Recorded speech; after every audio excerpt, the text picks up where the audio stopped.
Recently, a couple members of our team headed to Magic Kingdom to test touring with and without Genie Plus. Here is how it went.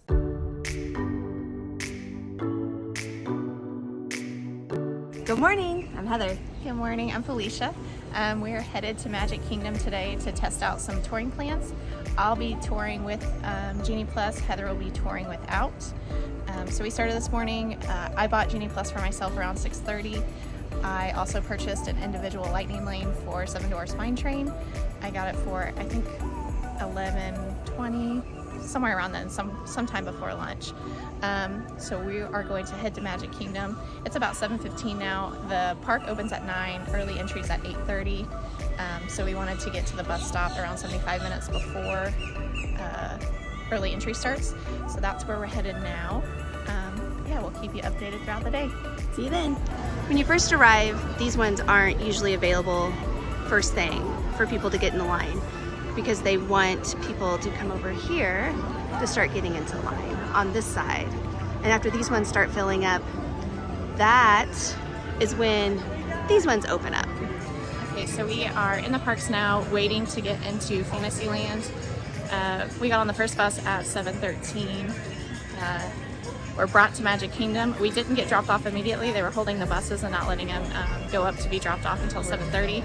So we got off the bus at 7:31. We're in line to enter the park at 7:33. And then at 7:46, they let people start tapping in. When you come in, you go all the way down Main Street and to the right where the bridge is to go over to Tomorrowland. There's a bunch of signs saying early theme park entry. So that's where they scan your Magic Band to see that you're actually staying on site so that you can participate in the early theme park entry hours. So we did that, and whenever you do that, you have two options. You can either go over the bridge to Tomorrowland where they'll hold you, or you can go closer to the castle to the walkway that goes between Cosmic Rays and Cheshire Cat Cafe. So that's where we went. I'm starting my day at Peter Pan. Heather's starting her day at Seven Dwarfs Mine Train. So right now we're being held. We're maybe 2 people back in the crowd from the actual rope in front of Cheshire Cat Cafe. You can see that back there. The group is already, like the crowd of people coming is already grown quite a bit since we got here. So we'll wait here. They'll hold us closer to 8:30. We'll let you know exactly what time, but then we'll be on our way. Just about 8 o'clock. A few minutes shy of 8.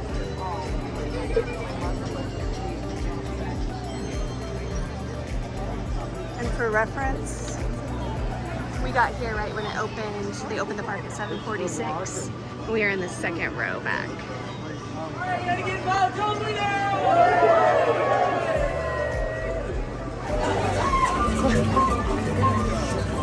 So that over there is the group for Seven Dwarfs Mine Train.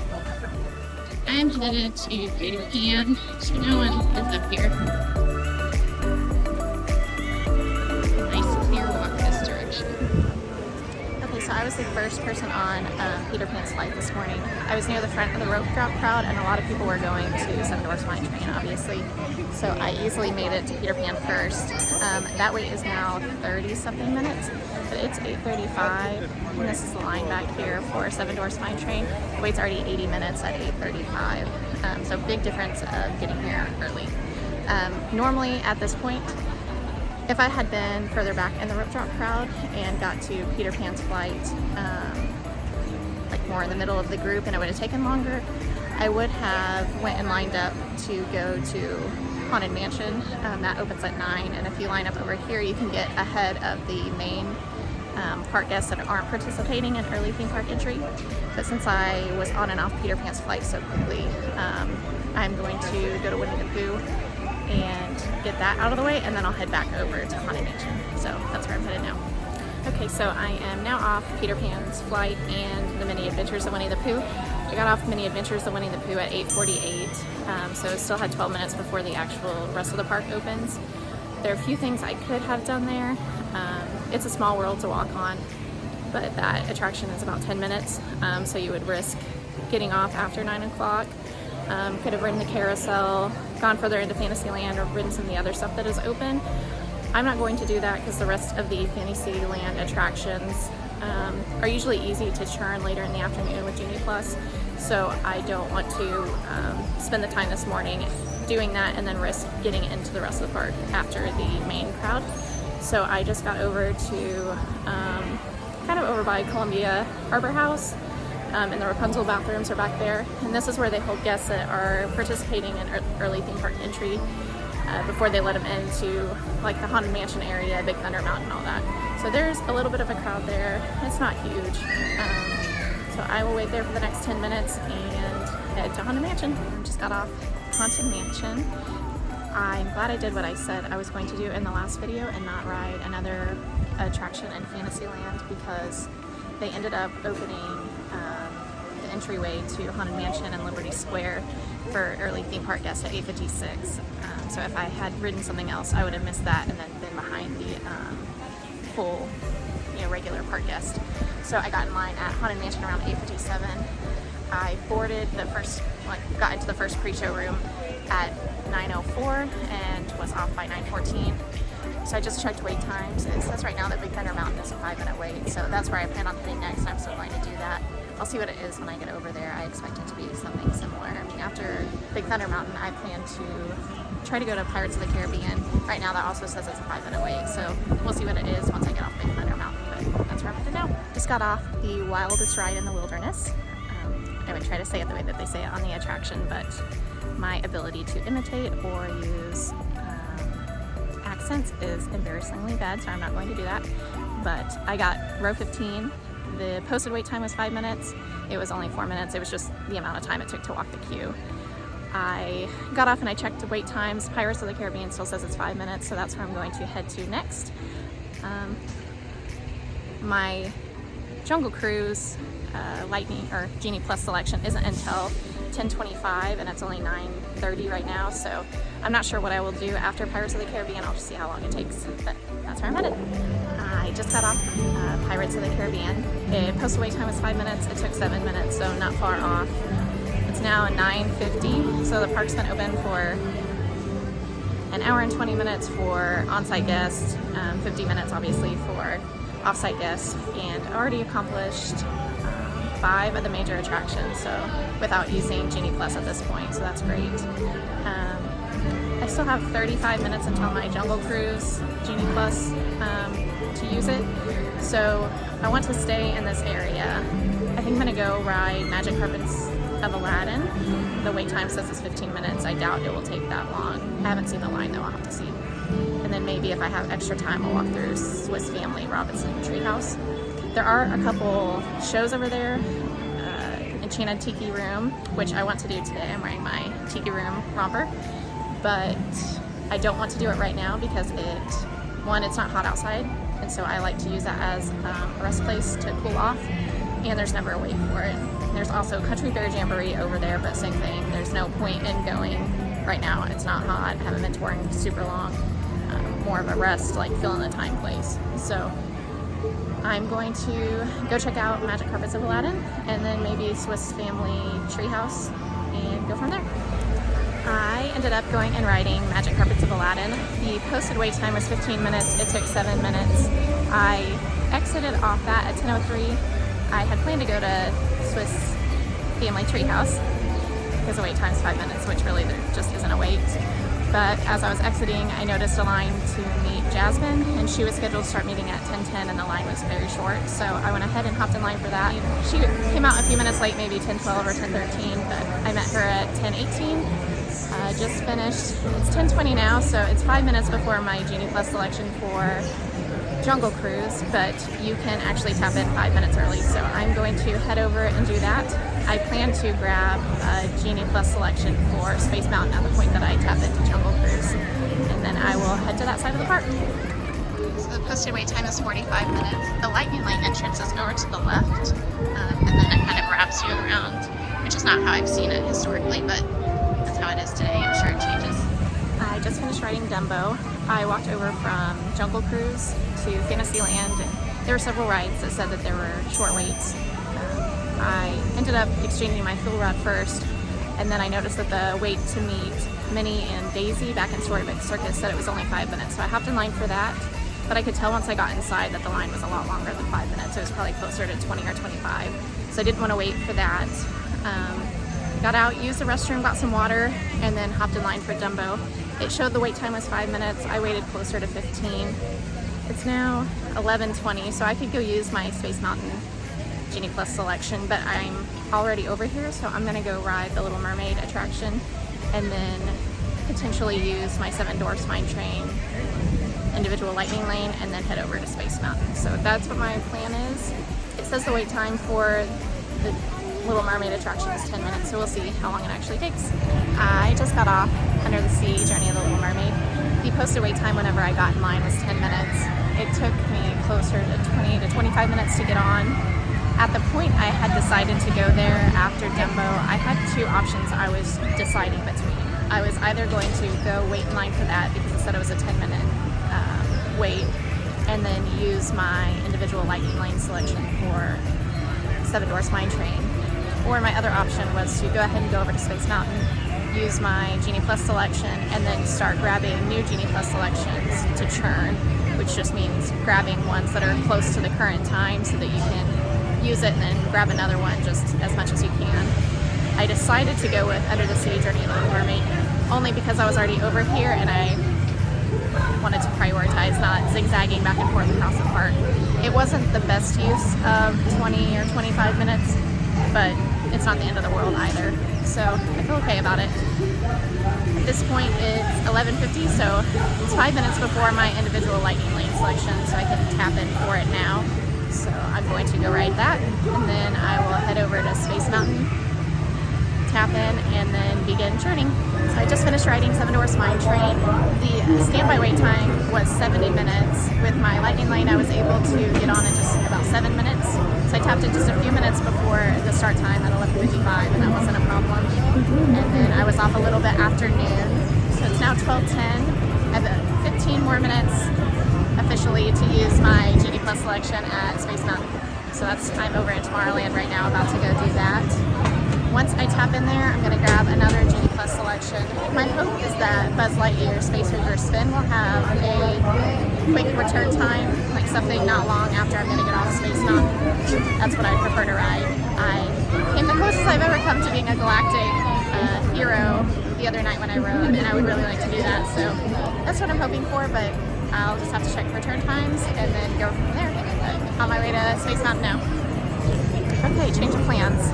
Space Mountain is down now, so my Genie Plus selection is now in Select Experiences Genie Plus option, so I could use it at a handful of other attractions, or I can wait for space to come back up, and then I will be able to ride it at any time the rest of the day. That's what I plan to do. I'm going to just hold on to it and hope that Space Mountain comes back up in the next hour or so. So I went ahead and grabbed a Genie Plus selection for Buzz Lightyear. The return time is still 40 minutes away, so further out than I wanted, but I'm going to try to modify it and get a better time. In the meantime, I'm going to hop on People Mover. It's a 5 to 10 minute wait right now, and it's just probably the best attraction here, sort of. So I will do that, and then hope I can get Buzz Lightyear for a better time. All right, just finished riding People Mover. I ended up walking right on. There wasn't a wait at all, but it did stop several times while I was on it, 5 or 6 times. So the overall attraction took about 20 minutes. It's now 12:42, so I can tap into my Buzz Lightyear Genie Plus selection. I was able to modify it back to 12:45 from 12:55, so that worked out perfectly for getting off of this. Right now Space Mountain is still down, so I will check again whenever I get off Buzz. Whenever I tap in, I can book another Genie Plus selection. I'm not quite sure what I'll get yet. I'll just see what's available in the near future and what's close by, and I will go from there. I just finished riding Buzz Lightyear Space Ranger Spin. Sadly, I was not a galactic hero. I was close again, about 158,000 points away from getting it, which might be a lot for some people, but it's pretty close for me. So bummed about that. Might try to ride again later. Space is back up now, so I am going to go ride Space Mountain with my Genie Plus selection. And then whenever I was in line for Buzz Lightyear, I grabbed another Genie Plus. We have lunch reservations at 1:15. It's 12:55 now. So there was a Genie Plus available at 1:50 to meet Tiana at Princess Fairy Tale Hall. So I went ahead and did that, grabbed that, and I figure I can go do that after lunch. So headed to Space Mountain now, and then lunchtime. Okay, just finished riding Space Mountain. The posted wait time was 35 minutes.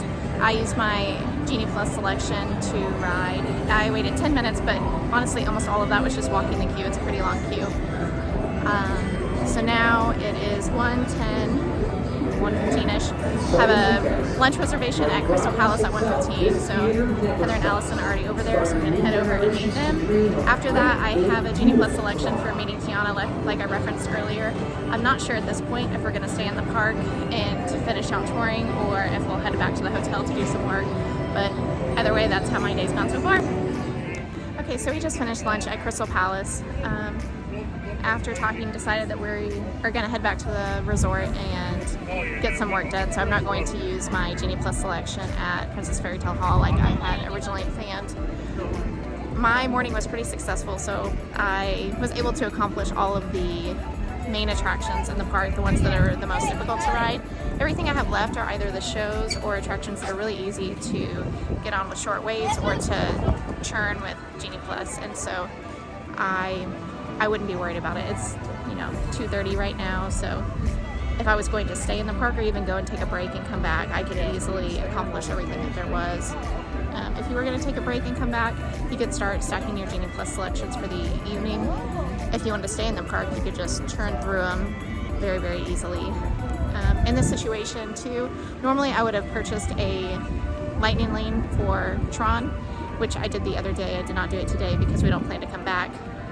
But had I bought that, I would have bought it for 9:20 to 10:20 in the evening, because there's Happily Ever After at 9 o'clock, and that's about a 20-minute show. So it gets over around 9:20, and then I could have headed over to do that.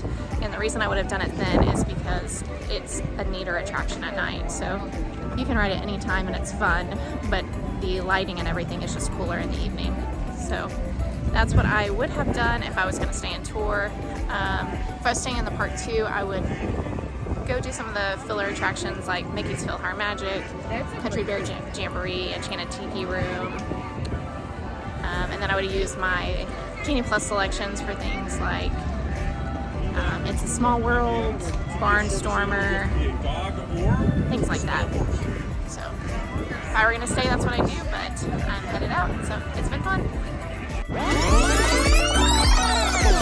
So that over there is the group for Seven Dwarfs Mine Train.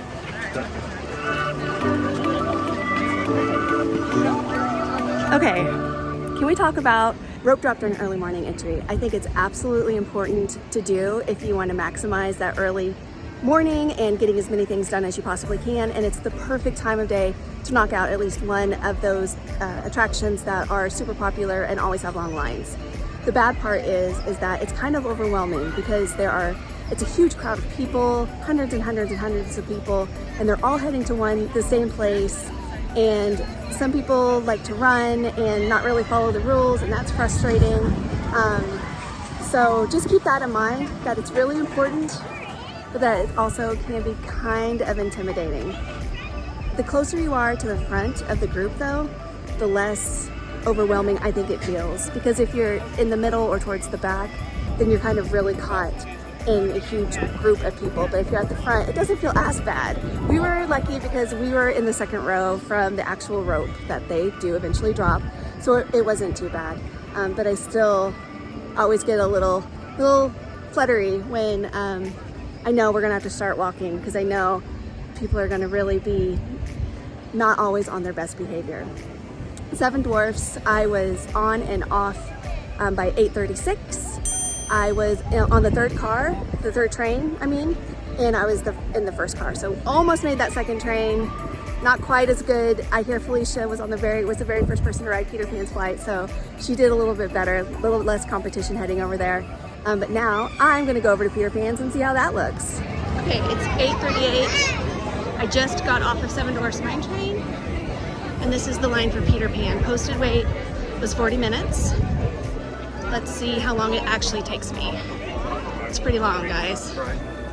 I'm afraid it might be accurate. Okay, I just got off of Peter Pan's flight. It's 9:06. When I got in line, the posted wait time was 40 minutes, and I waited actually 24 minutes, so not too bad. But keep in mind that wait at 40 minutes had already built up by the time I got done on Seven Dwarfs Mine Train, and I was on the third car for that, so I was really close to the front of that. So the line does build very quickly, but the park is officially open now to all guests, so things are going to get busy quickly. We'll go see what else we can get done. One thing I didn't mention earlier today was I did get a boarding group this morning, and my boarding group is actually boarding group 7, and it's already been called. They called boarding groups 1 through 15 right when the park opened. So once they call a boarding group, you have an hour to return. So I have until 9:55 to return for that boarding group, but I kind of want to try to get one more attraction done before I go over there because I don't want to lose this good touring time that is that first couple hours of the park day. The good thing about having an early boarding group is that virtual queue line doesn't have as much time to build because that line can get kind of long the later in the day it goes. The bad part is that you do lose some really, really good touring time. So definitely pros and cons. Not gonna hate on the fact that I got boarding group 7, but I am gonna go try to squeeze in Winnie the Pooh before I go. I'm gonna go check that wait time and see if it's a possibility. Otherwise, I will head right over to Tron. Okay, just got off of Winnie the Pooh. It's about a 12-minute wait. The time is now 9:29. I would have had time after Peter Pan's flight to go over and do Space Mountain and then use my virtual queue for Tron. And I didn't talk about this earlier, but I intentionally did not do that because I wasn't sure my stomach could handle Space and Tron back to back.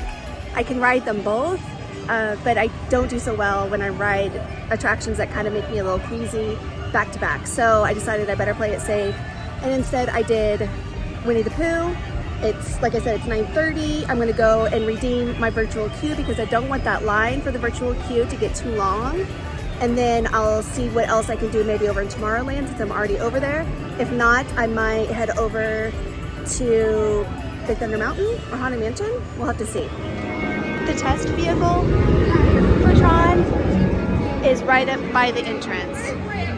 So if you're looking for that, that's where you'll find it.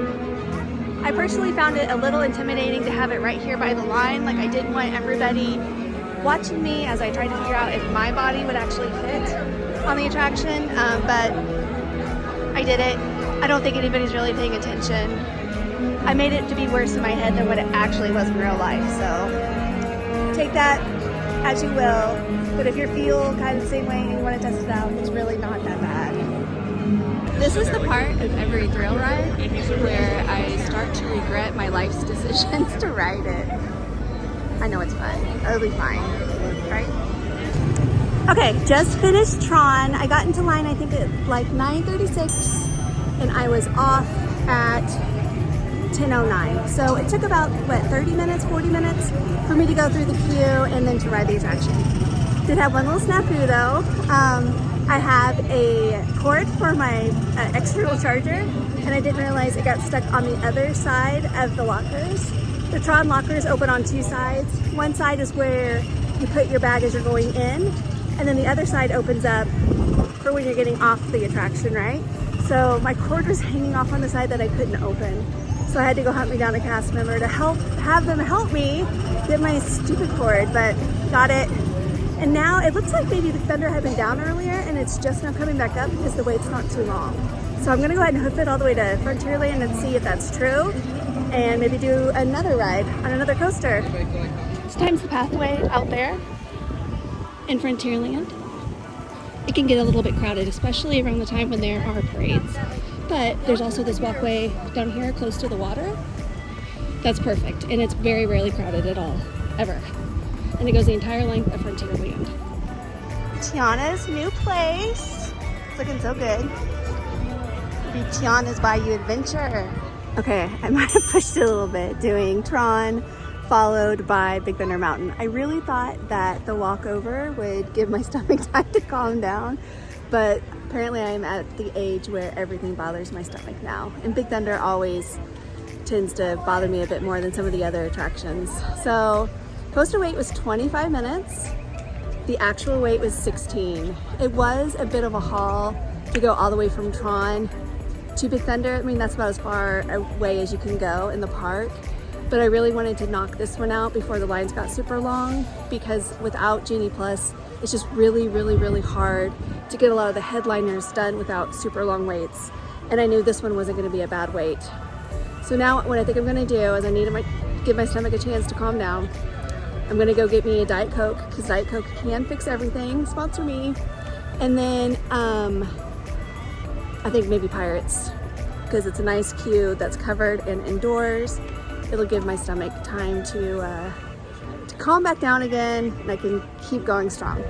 Just got done with Pirates of the Caribbean. It was perfect. I'm glad I did that one right after Big Thunder because the queue was mostly, it's all covered, but there's a lot of it that's air conditioning, so it was nice and cool, nice and dark, settled the stomach, drank my Diet Coke. I'm feeling so much better right now. Right when I was walking in, the wait time changed from 20 minutes to 40 minutes, so I was a little concerned about that, but it wound up being only 22 minutes, so not bad at all. Definitely worth the wait. Classic, gotta do it. Highly recommend Pirates. Now, ideally, what I would like to do in a perfect world is finish up Adventureland and do Jungle Cruise and do Enchanted Tiki Room, Magic Carpets, get all of Adventureland done. But since I don't have Genie Plus, it's not really a great option for me.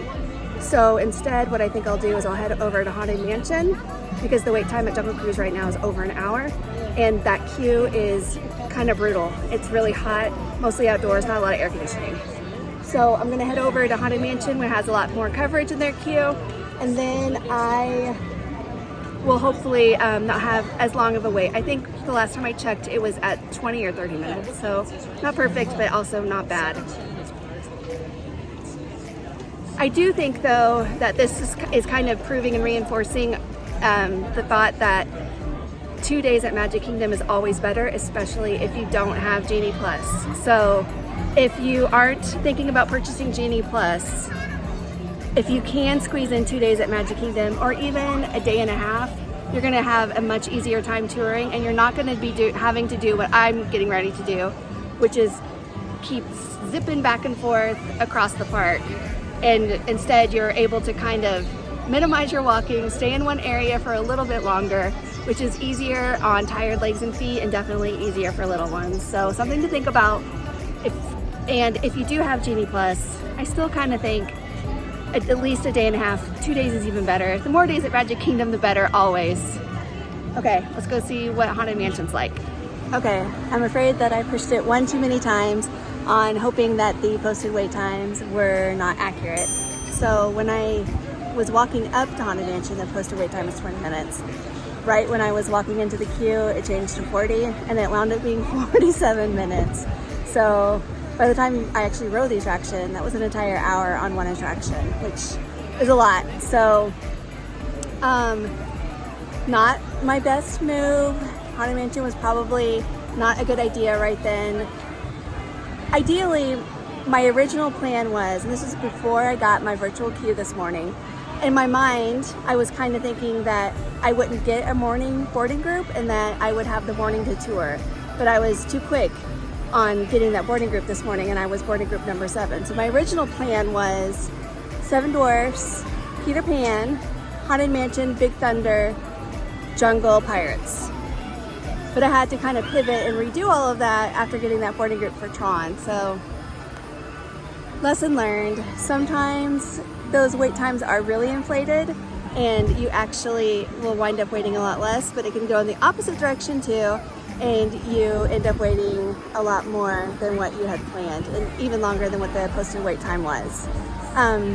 We did get stopped a couple times on Haunted Mansion. That's kind of typical in there, but that's fine. They have to slow down the ramp and the buggies for people that need assistance when boarding. But it was lovely. I was so glad to sit down after standing still for almost an hour. It was well worth it though. Love that one. Since I'm over here by Fantasyland and I only have about 45 minutes until our lunch reservation, I am going to see if I can find something here nearby where I can knock out a couple of the anytime attractions or attractions that don't typically have long waits during the middle of the day. We'll see how many things I can get done before we go have lunch. Okay, just got off of It's a Small World. When I got there, the posted wait was 10 minutes. I ended up waiting a total of 17 minutes. So that seemed like a pretty decent chunk longer. So that's 2 attractions in a row now where the posted wait time was actually longer than what I actually waited. So kind of disappointing. I had hoped to get one more thing done before lunch, but we are now at 1:12 and my lunch reservation is at 1:15. So I'm gonna have to tap out for the day. I think I wound up doing a total of 8 attractions, and I did get several big headliners done. So we did Tron, Seven Dwarfs Mine Train, Peter Pan's Flight, Big Thunder Mountain Railroad, Jungle Cruise. I mean, several of the really big ones did get those knocked out. But there were entire areas where we did not even come close to getting everything done. So just again, I kind of feel like I'm repeating myself, but it would be okay if I had multiple days here. But if this was my only day at Magic Kingdom, there's a lot of stuff left for me to finish this afternoon and evening. So just again, something to keep in mind. Of course, you could cut out a lot of the other like little fillers and get a lot more done and just focus on those big headliners. But some of what makes Magic Kingdom so special are all those other little attractions. So anyway, I'm really, really hungry. I'm kind of tired. I need some water. So we're gonna go eat some lunch and then put together my thoughts on what I would do this afternoon and evening if I were staying. Just finished up our lunch at Crystal Palace. It was absolutely delicious. Crystal Palace has the Winnie the Pooh characters. So it was Eeyore and Tigger and Piglet and Winnie the Pooh. It was a lot of fun. They have some good food. Not as many vegan or vegetarian options as I would have liked, but that's okay. So we had lunch, and while we sat there and ate, we kind of talked about what we would have done for the rest of our day. And when I look at the list of attractions that I haven't done yet today, the only major-ish ones that I didn't get accomplished this morning were Space Mountain and Jungle Cruise. So what I would probably do for the rest of the day if I was sticking around is I would do one during the 3 o'clock parade, and I would do the other one towards the end of the evening. And then between now and then, I would either take a break for a little bit or do some of the filler attractions. Things like Tomorrowland Speedway, or, well, that one's kind of hot in the middle of the day. How about People Mover or Carousel of Progress, Enchanted Tiki Room, Mickey's PhilharMagic. There's lots of attractions that generally don't have a very long wait that are great ways to kind of spend your afternoon. And then characters, because I didn't do any characters this morning, but Felicia did several, so it would have been fun to do some characters. And of course, I can't visit Magic Kingdom without doing Happily Ever After. So being able to watch Happily Ever After this evening, I think that I would add that to my list. So I did get a lot done without spending any money, which is great, or any extra money, which is great. I do think though, it is so much easier. I mean, I know it's so much easier to tour Magic Kingdom with Genie Plus, but you can also have a fairly successful day if you are willing to zigzag across the park and just maximize those low wait times as fast as you can first thing in the morning. You can still have a really good day here anyway. So that's it. I hope you enjoyed following along with this Magic Kingdom day. Did you learn anything? Do you have any questions? Please feel free to share in the comments. Thanks for watching.